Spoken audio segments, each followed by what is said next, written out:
क्या आपने कभी अपने भीतर छिपी उस शक्ति को महसूस किया है जो आपको डर से ऊपर उठने के लिए पुकारती है? क्या आपने कभी सोचा है कि एक इंसान अपने विचारों के बल पर पूरी दुनिया की चेतना को झकझोर सकता है?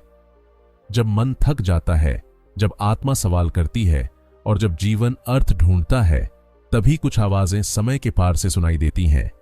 ऐसी ही एक आवाज थी जो कहती है, उठो, जागो और तब तक मत रुको जब तक लक्ष्य प्राप्त न हो जाए।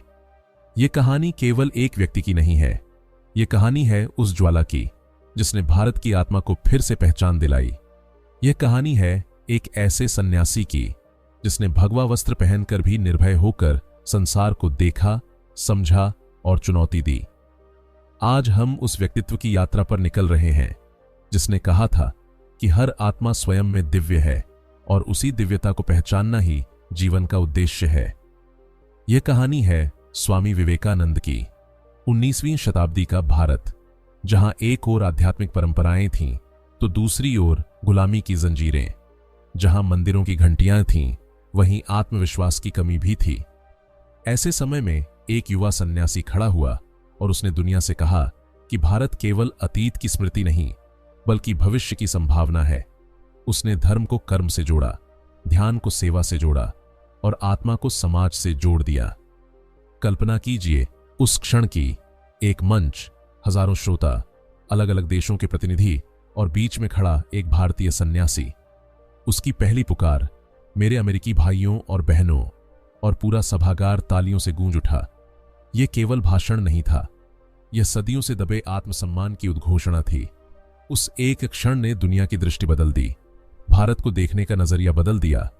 लेकिन यह कहानी केवल प्रसिद्धि की नहीं है, यह खोज की कहानी है।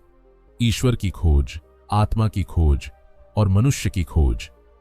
यह कहानी है संदेह से विश्वास तक, पीड़ा से करुणा तक और अकेलेपन से सार्वभौमिक एकता तक की यात्रा की। यहां दर्शन है पर शुष्क नहीं, यहां आध्यात्म है पर जीवन से कटा हुआ नहीं। यहां प्रश्न है और उत्तर भी, सीधे, सशक्त और प्रेरक। आज जब हम इस यात्रा की शुरुआत कर रहे हैं तो अपने भीतर झांकिए। क्या आप तैयार हैं उस विचार से मिलने के लिए जो आपको आपकी ही शक्ति से परिचित कराएगा? क्या आप सुनना चाहेंगे उस आवाज को जो कहती है, तुम कमजोर नहीं हो, तुम असीम हो? अगर हां, तो इस कथा में आगे बढ़िए, क्योंकि यह केवल इतिहास नहीं, यह आपके भीतर सोए विवेक को जगाने का आमंत्रण है। यह यात्रा उस समय से शुरू होती है जब कलकत्ता की गलियों में एक बालक अपनी तेज चाल और प्रश्नों से भरी आंखों के साथ दुनिया को देख रहा था। 12 जनवरी 1863। यह केवल एक तारीख नहीं थी, ये उस चेतना का जन्म था जो आगे चलकर लाखों लोगों की आत्मा को झकझोरने वाली थी। उस बालक का नाम था नरेंद्रनाथ दत्त। आगे चलकर वही बालक संसार को स्वामी विवेकानंद के नाम से परिचित हुआ, लेकिन उस समय वह बस एक संवेदनशील, जिज्ञासु और असाधारण बुद्धि वाला किशोर था। नरेंद्रनाथ का जन्म एक ऐसे परिवार में हुआ जहां परंपरा और आधुनिकता साथ साथ चलती थीं। पिता विश्वनाथ दत्त उदार विचारों वाले, तर्कप्रिय और अंग्रेजी शिक्षा से जुड़े हुए। वे अदालतों में बहस करते थे, किताबें पढ़ते थे और अपने बेटे को प्रश्न पूछने की पूरी स्वतंत्रता देते थे। मां भुवनेश्वरी देवी गहरी आस्था, लोक कथाओं और भक्ति से भरी हुई। उनके गीतों, कथाओं और धार्मिक वातावरण ने नरेंद्र के मन में करुणा और आध्यात्म की पहली चिंगारी जलाई। एक ओर तर्क की दुनिया थी, दूसरी ओर भक्ति की सुगंध, और इन दोनों के बीच आकार ले रहा था एक असाधारण व्यक्तित्व। बचपन से ही नरेंद्रनाथ सामान्य बच्चों जैसे नहीं थे। उनका स्वर मधुर था, वे संगीत में रुचि रखते थे और कविता उनके लिए आत्मा की भाषा थी। लेकिन उनके भीतर एक बेचैनी थी, ऐसी बेचैनी जो केवल खेल या मनोरंजन से शांत नहीं होती। वे सवाल पूछते थे, ईश्वर क्या है, सत्य क्या है, जीवन का अर्थ क्या है? यह जिज्ञासा कभी कभी उन्हें असहज भी कर देती थी, क्योंकि जो उत्तर समाज देता था वह उनके मन को संतुष्ट नहीं करता था। विद्यालय और कॉलेज के दिनों में नरेंद्रनाथ तेज बुद्धि के लिए पहचाने जाने लगे। वे दर्शन, विज्ञान, इतिहास सब कुछ पढ़ते थे। पश्चिमी दार्शनिकों की किताबें उनके हाथों में रहती थीं, लेकिन हर पन्ने के बाद उनके मन में एक ही प्रश्न गूंजता, क्या यह सब अनुभव से भी सिद्ध है? क्या किसी ने ईश्वर को देखा है? उन्होंने कई विद्वानों से यह प्रश्न पूछा, लेकिन अधिकतर उत्तर पुस्तकीय थे, जीवन से कटे हुए।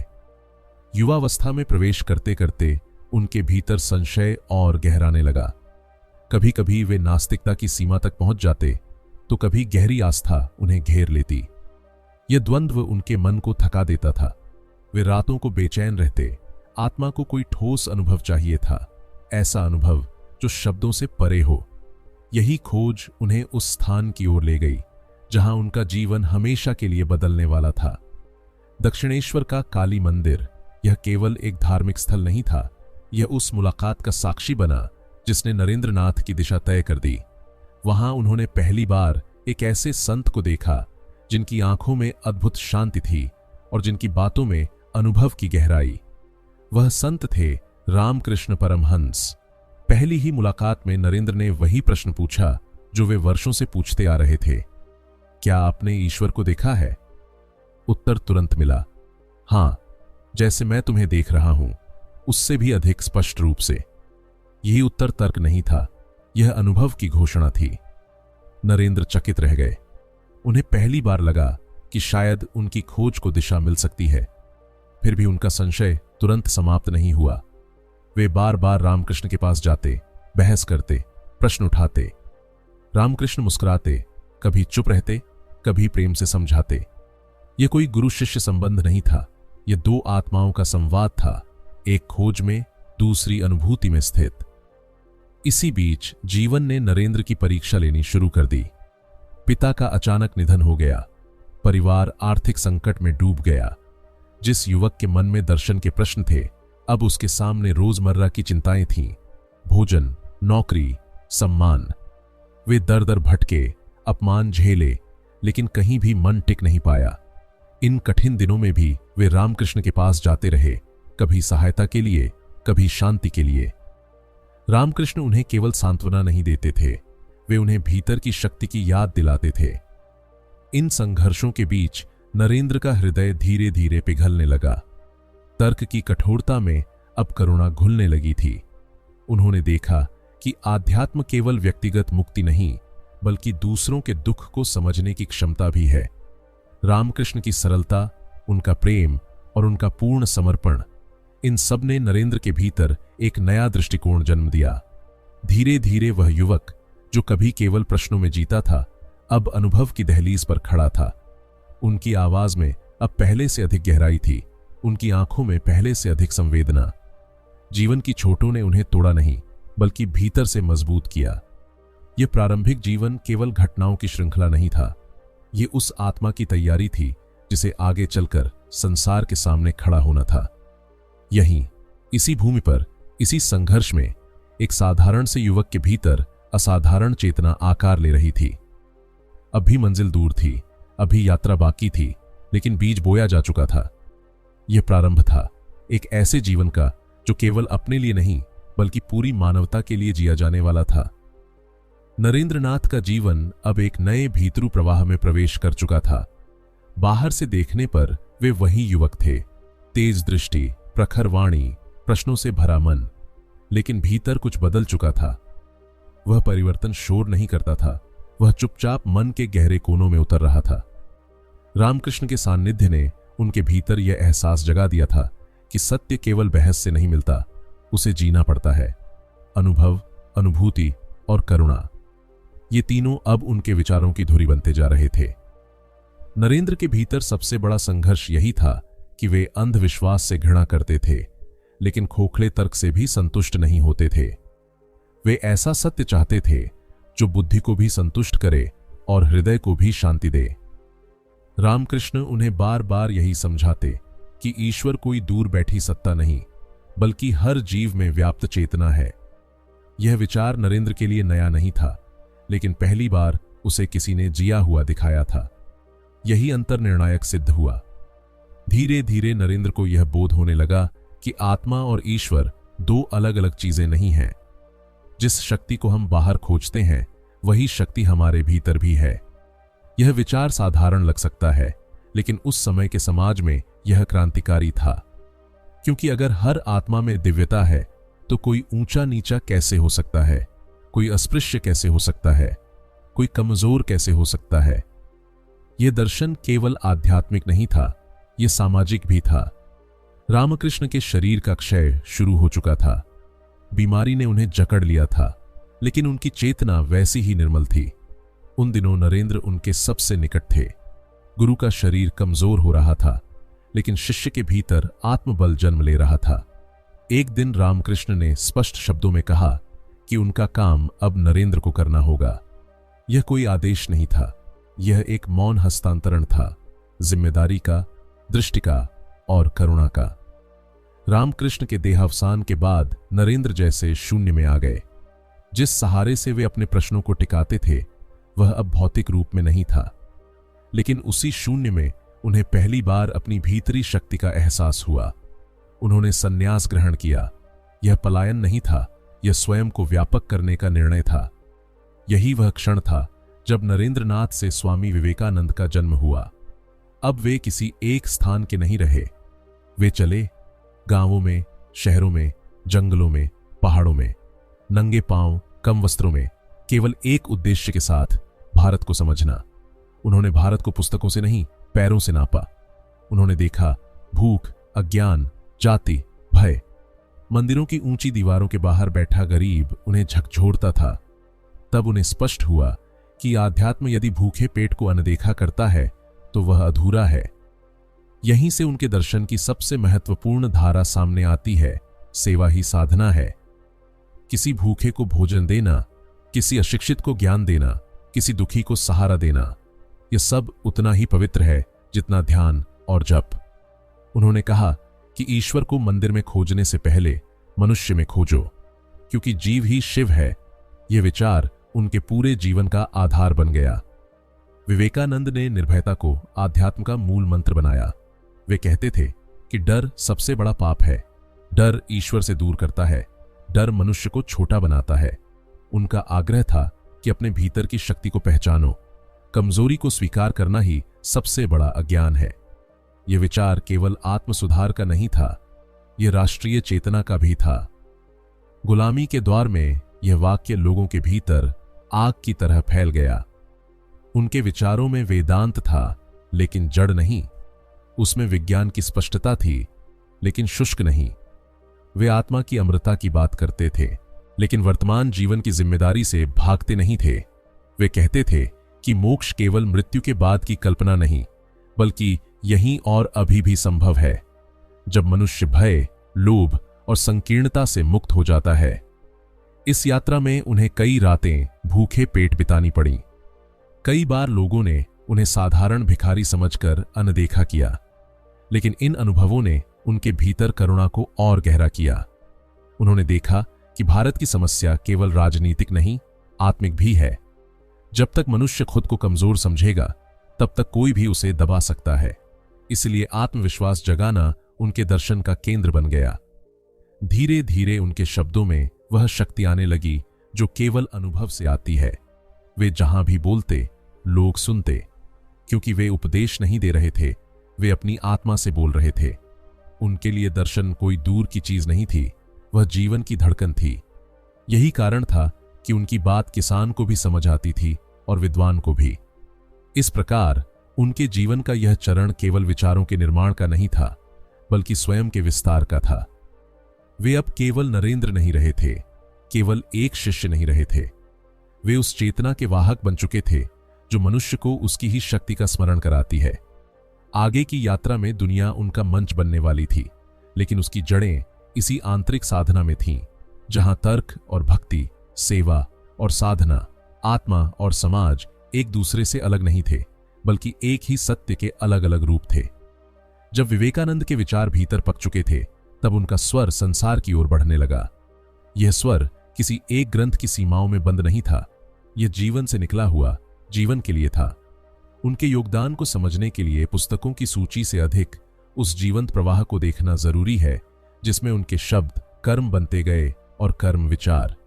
फिर भी कुछ रचनाएं, कुछ भाषण और कुछ संस्थाएं ऐसी हैं जिन्होंने उनके दर्शन को स्थायी रूप दिया। विवेकानंद का सबसे व्यापक और प्रभावशाली योगदान उनके भाषण है। वे लिखते कम थे, बोलते अधिक थे, और जब बोलते थे तो श्रोता केवल सुनते नहीं थे, भीतर बदलते थे। अमेरिका, इंग्लैंड और यूरोप में दिए गए उनके व्याख्यानों ने वेदांत को किसी रहस्यमय परंपरा की तरह नहीं, बल्कि सार्वभौमिक दर्शन की तरह प्रस्तुत किया। उन्होंने कहा कि सत्य किसी एक देश या धर्म की बपौती नहीं, वह हर उस हृदय में प्रकट होता है जो निर्भय होकर खोज करता है। शिकागो में विश्व धर्म संसद का मंच उनके शब्दों का पहला वैश्विक विस्तार बना। वहां उन्होंने किसी धर्म को छोटा या बड़ा नहीं कहा, उन्होंने धर्म की आत्मा की बात की। उनके लिए धर्म का अर्थ था मनुष्य में निहित दिव्यता की अभिव्यक्ति। इस एक विचार ने उनके आगे के सभी कार्यों की दिशा तय कर दी। वे जहां भी गए यही संदेश साथ ले गए कि मनुष्य पहले मनुष्य है, फिर किसी परंपरा का अनुयायी। उनकी शिक्षाओं का एक बड़ा स्तंभ वेदांत की व्याख्या है, लेकिन यह व्याख्या शुष्क शास्त्रार्थ नहीं थी। उन्होंने अद्वैत को जीवन की भाषा में उतारा। आत्मा की एकता का अर्थ उन्होंने केवल ध्यान कक्ष तक सीमित नहीं रखा। उन्होंने कहा कि यदि सब एक हैं तो दूसरे का दुख मेरा दुख है। इसलिए सेवा केवल सामाजिक कर्तव्य नहीं, आध्यात्मिक अनिवार्यता है। यही विचार आगे चलकर उनके संस्थागत कार्यों की नींव बना।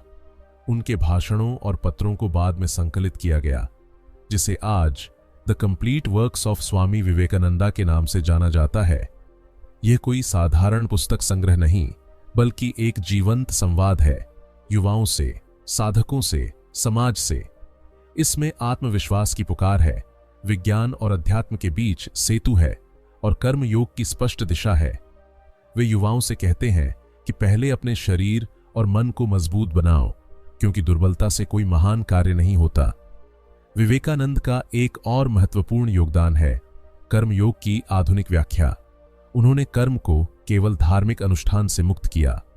उनके अनुसार कर्मयोग का अर्थ है निस्वार्थ भाव से कार्य करना, फल की आसक्ति छोड़े बिना, जिम्मेदारी छोड़े नहीं। यह विचार उस समय विशेष रूप से महत्वपूर्ण था जब समाज भाग्यवाद और पलायन की ओर झुक रहा था। उन्होंने स्पष्ट कहा कि पलायन नहीं, सहभागिता ही साधना है। उनकी शिक्षाओं में भक्ति भी है, लेकिन अंधी नहीं। वे भक्ति को प्रेम और समर्पण की ऊर्जा मानते थे, जो मनुष्य को व्यापक बनाती है। वे कहते थे कि सच्ची भक्ति डर से नहीं, प्रेम से जन्म लेती है। इसलिए उन्होंने भय मुक्त धर्म की कल्पना रखी, ऐसा धर्म जो प्रश्नों से डरता नहीं, बल्कि उन्हें आमंत्रित करता है। इन सभी विचारों का संस्थागत रूप तब सामने आया जब रामकृष्ण मिशन की स्थापना हुई। यह मिशन केवल एक धार्मिक संस्था नहीं, बल्कि सेवा और साधना का संगम है। शिक्षा, स्वास्थ्य, आपदा सेवा, इन सभी क्षेत्रों में मिशन का कार्य विवेकानंद के दर्शन का जीवंत उदाहरण है। यहां सेवा को पूजा माना गया और मनुष्य को ईश्वर का प्रतिरूप। यह संस्था आज भी उसी भावना से कार्य कर रही है जिसे विवेकानंद ने देखा था। व्यवहारिक वेदांत। विवेकानंद की एक विशेषता यह भी थी कि वे विज्ञान से टकराते नहीं थे। वे कहते थे कि सत्य एक है, चाहे उसे विज्ञान खोजे या साधना अनुभव करे। इसीलिए उनके व्याख्यानों में विज्ञान का सम्मान मिलता है। वे मन को प्रयोगशाला मानते थे, ध्यान को प्रयोग। ये दृष्टि उस युग में अत्यंत प्रगतिशील थी और आज भी उतनी ही प्रासंगिक है। उन्होंने शिक्षा को केवल जानकारी का संचय नहीं माना। उनके अनुसार शिक्षा का उद्देश्य है मनुष्य में निहित पूर्णता को प्रकट करना। इसलिए वे ऐसी शिक्षा चाहते थे जो चरित्र बनाए, आत्मविश्वास जगाए और सेवा की प्रेरणा दे। यह विचार आज की शिक्षा व्यवस्था के लिए भी एक चुनौती है। उनके पत्र मित्रों, शिष्यों और सहयोगियों को लिखे गए उनके हृदय की खिड़की खोलते हैं। इनमें कहीं थकान है, कहीं आशा, कहीं कठोर निर्देश है, कहीं करुणा। ये पत्र बताते हैं कि विवेकानंद केवल मंच के वक्ता नहीं थे, वे भीतर से भी उतने ही सच्चे थे। वे अपने शिष्यों से कहते थे कि महान लक्ष्य के लिए छोटे आराम त्यागने पड़ते हैं। इन सभी योगदानों के बीच एक सूत्र लगातार चलता रहता है, मनुष्य की गरिमा। विवेकानंद का सबसे बड़ा काम शायद यही था कि उन्होंने मनुष्य को उसकी ही दृष्टि में ऊंचा किया। उन्होंने कहा कि अपने ऊपर विश्वास रखो, क्योंकि वही विश्वास तुम्हें ईश्वर तक ले जाएगा। यह संदेश पुस्तकों में भी है, भाषणों में भी और संस्थाओं के कार्य में भी।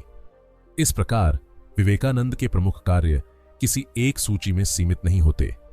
वे विचारों का एक ऐसा प्रवाह है जो शब्द से कर्म और कर्म से समाज बनता है।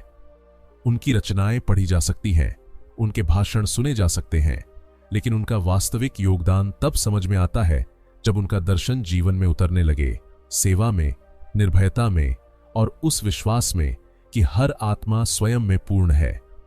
जिस व्यक्ति को आज हम आत्मविश्वास, शक्ति और निर्भयता का प्रतीक मानते हैं, उसका जीवन भीतर से उतना ही संघर्षपूर्ण था जितना बाहर से प्रेरणादायक दिखाई देता है। विवेकानंद का मार्ग फूलों से नहीं, कांटों से भरा था। उनकी हर ऊंचाई के पीछे एक गहरी पीड़ा थी, हर गर्जना के पीछे एक लंबा मौन। उनके संघर्ष केवल आर्थिक या शारीरिक नहीं थे, वे मानसिक, सामाजिक और आध्यात्मिक भी थे। संन्यास ग्रहण करने के बाद उनका जीवन असुरक्षा से घिर गया। वे घर परिवार, सुविधा और स्थिरता से दूर निकल पड़े थे। कभी किसी गांव में उन्हें भोजन मिला तो कभी पूरी रात भूखे रहना पड़ा। कई बार वे रेलवे प्लेटफॉर्म पर सोए, कई बार मंदिरों के बाहर। लोग उन्हें संदेह की दृष्टि से देखते, कभी पागल समझते, कभी साधारण भिखारी। यह वही भारत था जिसके लिए वे अपना सर्वस्व समर्पित करना चाहते थे, लेकिन वही भारत उन्हें बार बार ठुकरा भी रहा था। शारीरिक पीड़ा उनके जीवन की स्थायी संगिनी बन गई थी। अत्यधिक पैदल यात्राएं, अनियमित भोजन और कठोर जीवन शैली ने उनके शरीर को कमजोर कर दिया। अस्थमा, मधुमेह और अन्य बीमारियां उन्हें लगातार घेरे रहती थीं। कई बार वे मंच पर बोलते बोलते थक जाते, सांस रुकने लगती, लेकिन वे रुकते नहीं थे। उनके लिए शरीर एक साधन था और उद्देश्य उससे कहीं बड़ा। विदेश यात्रा भी किसी विजय यात्रा जैसी सरल नहीं थी। अमेरिका पहुंचने से पहले उन्होंने अपमान और अस्वीकार का सामना किया। कई दरवाजे उनके लिए बंद थे। उन्हें कभी होटल से निकाल दिया गया, कभी उपहास का पात्र बनाया गया। एक समय ऐसा भी आया जब उनके पास भोजन के लिए पैसे नहीं थे। ऐसे क्षणों में उनका आत्मबल ही उनका सहारा बना। वे कहते थे कि यदि सत्य के साथ हो तो अकेलापन भी शक्ति बन जाता है। शिकागो के बाद प्रसिद्धि आई, लेकिन उसके साथ आलोचना भी। कुछ लोगों ने उन पर आरोप लगाया कि वे भारत की परंपराओं को पश्चिम के सामने सरल बनाकर प्रस्तुत कर रहे हैं। कुछ रूढ़िवादी वर्गों को उनका यह कहना पसंद नहीं आया कि हर धर्म सत्य की ओर ले जाता है। उनके निर्भीक विचार कई बार परंपरागत सोच को असहज कर देते थे। वे मंदिरों की पवित्रता से अधिक मनुष्य की गरिमा की बात करते थे और यही बात कई लोगों को चुभती थी। अपने ही देश में भी उन्हें पूरी तरह स्वीकार नहीं किया गया। कुछ लोग उन्हें बहुत आधुनिक मानते थे तो कुछ बहुत सन्यासी। वे किसी एक खांचे में फिट नहीं होते थे। राजनीति उन्हें अपने हिसाब से उपयोग करना चाहती थी, लेकिन वे किसी भी दल या विचारधारा के उपकरण बनने को तैयार नहीं थे। उन्होंने स्पष्ट कहा कि उनका कार्य मनुष्य को जगाना है, सत्ता को साधना नहीं। उनके भीतर भी संघर्ष चलता रहता था। कभी कभी वे थक जाते, निराश हो जाते। अपने पत्रों में उन्होंने स्वीकार किया है कि वे कई बार अकेलेपन से जूझते थे। उन्हें लगता था कि क्या वे सच में अपने गुरु की अपेक्षाओं पर खरे उतर पा रहे हैं? क्या उनका संदेश सही लोगों तक पहुंच रहा है? यह आत्मसंघर्ष उन्हें भीतर से मथता रहता था, लेकिन इसी मंथन से उनके विचार और अधिक प्रखर होते गए। रामकृष्ण मिशन की स्थापना के बाद भी कठिनाइयां कम नहीं हुईं। संसाधनों की कमी, सहयोगियों की सीमाएं और कार्य की विशालता, इन सब ने उन्हें कई बार चिंता में डाला। लेकिन उन्होंने कभी मिशन को केवल संस्था नहीं माना। उनके लिए यह सेवा का जीवंत रूप था। आलोचकों ने कहा कि सन्यासी को सामाजिक कार्यों में नहीं पड़ना चाहिए, लेकिन उन्होंने इन बातों की परवाह नहीं की। वे जानते थे कि सेवा ही उनके दर्शन की कसौटी है। उनकी स्पष्ट वाणी भी कई बार विवाद का कारण बनी। वे कमजोरी को सीधा सीधा कमजोरी कहते थे। वे कहते थे कि दया के नाम पर आलस्य और डर को पालना अधर्म है। कुछ लोगों को यह कठोर लगा, लेकिन विवेकानंद के लिए यह करुणा का ही दूसरा रूप था। ऐसी करुणा जो मनुष्य को खड़ा होना सिखाती है, सहारे पर निर्भर नहीं बनाती। सबसे बड़ा संघर्ष शायद समय के साथ था। उनका शरीर जल्दी थकने लगा था, लेकिन उनके भीतर अभी भी बहुत कुछ कहना और करना बाकी था। उन्हें लगता था कि समय कम है और कार्य बहुत बड़ा। यही बेचैनी उन्हें लगातार आगे बढ़ाती रही। वे जानते थे कि उनका जीवन लंबा नहीं होगा, इसलिए उन्होंने हर क्षण को अर्थपूर्ण बनाने का प्रयास किया। इन सभी संघर्षों के बीच एक बात कभी नहीं बदली, उनका विश्वास। वे स्वयं पर विश्वास रखते थे, अपने संदेश पर विश्वास रखते थे और उस दिव्यता पर विश्वास रखते थे जो हर मनुष्य में निहित है। आलोचना, बीमारी, गरीबी, कुछ भी उनके मूल स्वर को दबा नहीं सका। उन्होंने दिखाया कि सच्चा साधक वह नहीं जिसे कठिनाइयां नहीं मिलती। सच्चा साधक वह है जो कठिनाइयों को अपने मार्ग का शिक्षक बना लेता है। इस प्रकार विवेकानंद का जीवन हमें यह सिखाता है कि महान विचार केवल पुस्तकालयों में नहीं जन्म लेते, वे संघर्ष की आग में तपकर आकार लेते हैं। जिन शब्दों ने दुनिया को प्रेरित किया वे दर्द से होकर गुजरे थे, और शायद यही कारण है कि उनके शब्द आज भी जीवित हैं, क्योंकि वे केवल बोले नहीं गए थे, वे जिए गए थे। विवेकानंद का जीवन भले ही अल्पायु रहा हो, लेकिन उनकी चेतना समय से कहीं बड़ी थी। जब उनका भौतिक अस्तित्व समाप्त हुआ, तब भी उनका विचार आरंभिक अवस्था में था। उनका प्रभाव किसी एक युग तक सीमित नहीं रहा, वह पीढ़ियों में बहता चला गया, कभी शब्दों के रूप में, कभी संस्थाओं के कार्य में और कभी उन युवाओं के साहस में जिन्होंने उनके वाक्यों को जीवन का आधार बना लिया। भारत के लिए विवेकानंद केवल एक सन्यासी नहीं थे, वे आत्मसम्मान की पुनर्स्थापना थे। उस दौर में जब देश हीन भावना से ग्रस्त था, उन्होंने कहा कि भारत को बाहर से नहीं, भीतर से जागना होगा। उन्होंने भारतीय परंपरा को किसी संग्रहालय की वस्तु नहीं बनाया, बल्कि उसे जीवंत चेतना की तरह प्रस्तुत किया। वेदांत उनके हाथों में अतीत की स्मृति नहीं रहा, वह भविष्य की संभावना बन गया। यही कारण है कि आज भी आधुनिक भारत की आत्मा को समझने में विवेकानंद की उपस्थिति महसूस की जाती है। युवाओं पर उनका प्रभाव सबसे गहरा रहा है। उन्होंने युवाओं से सीधे संवाद किया, बिना उपदेशात्मक स्वर के, बिना भय दिखाए। वे कहते थे कि युवा शक्ति ही राष्ट्र की रीढ़ है। कमजोर शरीर और कमजोर मन से कोई क्रांति संभव नहीं।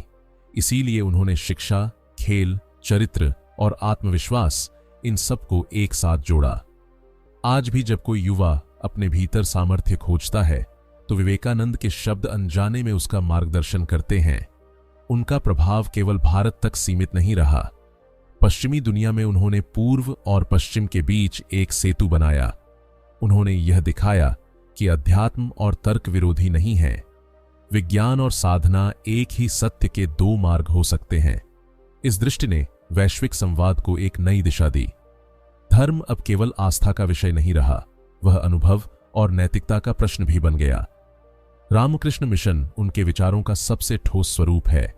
शिक्षा, चिकित्सा, आपदा सेवा और ग्रामीण विकास, इन सभी क्षेत्रों में मिशन का कार्य यह प्रमाणित करता है कि विवेकानंद का दर्शन केवल भाषणों तक सीमित नहीं था। यह संस्था आज भी सेवा को पूजा मानकर कार्य करती है।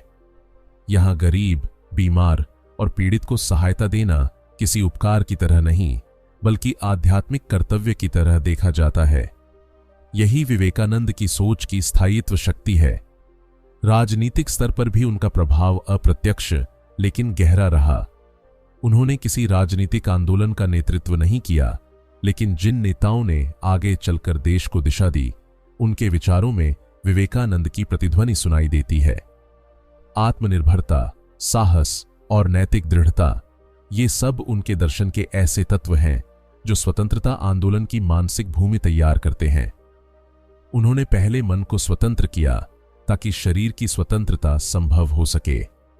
शिक्षा के क्षेत्र में उनका प्रभाव आज भी एक चुनौती की तरह खड़ा है। वे ऐसी शिक्षा चाहते थे जो केवल नौकरी न दे, बल्कि जीवन का अर्थ सिखाए। आज की तेज प्रतिस्पर्धी दुनिया में यह विचार और भी प्रासंगिक हो जाता है।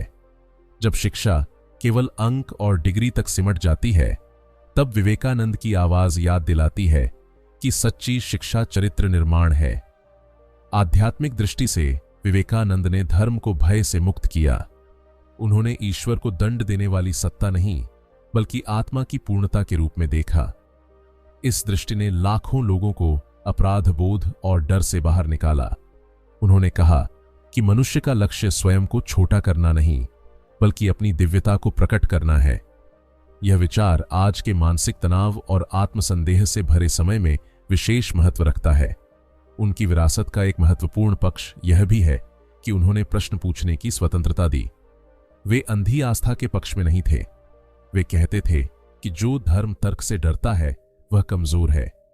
यह साहसिक दृष्टि आज भी उन लोगों को प्रेरित करती है जो परंपरा और आधुनिकता के बीच संतुलन खोज रहे हैं। विवेकानंद का प्रभाव साहित्य, कला और संस्कृति में भी दिखाई देता है। कवियों ने उनके शब्दों से ऊर्जा ली, लेखकों ने उनके विचारों से दिशा पाई और कलाकारों ने उनके व्यक्तित्व में शक्ति और करुणा का अद्भुत संगम देखा। वे एक प्रतीक बन गए, ऐसा प्रतीक जो केवल अतीत की स्मृति नहीं बल्कि वर्तमान की प्रेरणा है।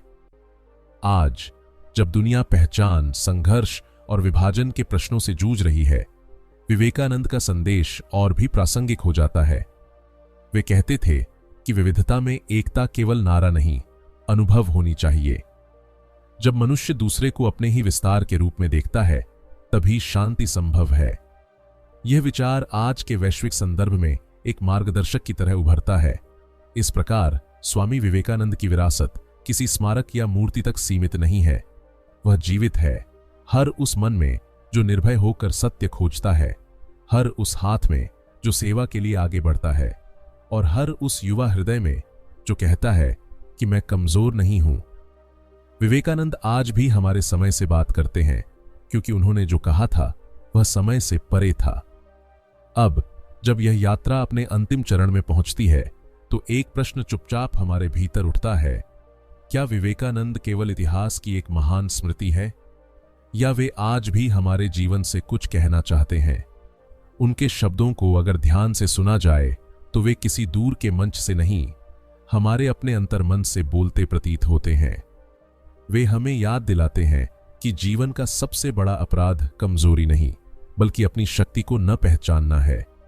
विवेकानंद ने हमें यह सिखाया कि आध्यात्म का अर्थ संसार से भागना नहीं, बल्कि संसार में जागते हुए जीना है। उन्होंने ध्यान और कर्म के बीच की दूरी मिटा दी। उनके लिए पूजा केवल मंदिर में नहीं, बल्कि उस क्षण में भी थी जब कोई भूखा तृप्त होता है, कोई दुखी सहारा पाता है और कोई भयभीत आत्मा साहस सीखती है।